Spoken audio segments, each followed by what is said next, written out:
Dronagiri node sector 2 येथील धुतुम पागोटे रस्त्यावरून प्रवास करणाऱ्या पागोटे गावचे माजी सरपंच योगेश पाटील यांच्यावर परप्रांतीय वाहन चालकांनी जमाव गोळा करून हल्ला केल्याची धक्कादायक घटना शुक्रवार दिनांक 19 डिसेंबर 2025 रोजी घडली आहे.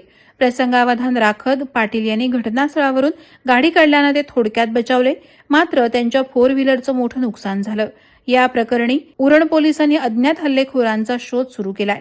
मिळालेल्या माहितीनुसार योगेश पाटील कामानिमित्त धुतुम पागोटे मार्गावरून जात असताना एपीएम टर्मिनल्स परिसरात बेकायदेशीररित्या पार्क केलेल्या कंटेनर ट्रेलरने अचानक वाहन सुरू करून ओव्हरटेक करत त्यांच्या गाडीला धडक दिली. अपघाताबाबत जाब विचारल्यावर दोघात वाद झाला.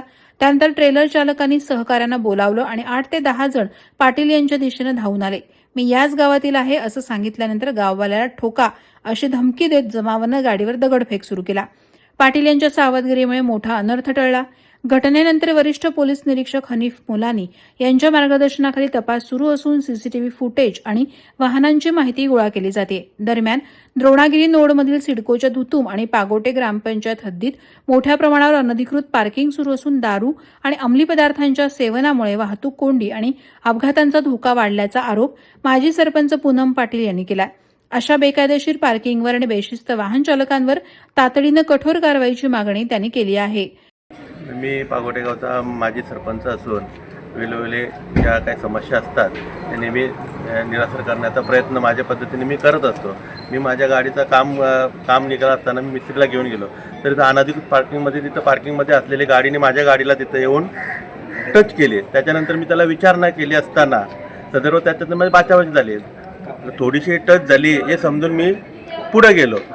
यू टर्न मारल्यानंतर त्यांनी पूर्ण दगड हातात काठ्या घेऊन माझ्या गाडीवरती ते फोडण्याचा प्रयत्न करून माझ्यावरती प्राणघातक हल्ला.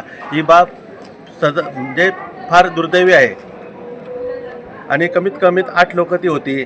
तर एखाद्या जर व्यक्तीवरती असा जर प्रकार होत असेल आणि हा जर व्यक्ती जर रात्रीचा प्रकार असता तर निश्चितच त्या व्यक्तीचा कोणाचाही जीव घेऊ शकतात. तर याचा शासन दरबार योग्य ते विचार करावा ही माझी नम्र विनंती. वादळवारा लाईव्हसाठी अनंत नारंगीकर, उरण.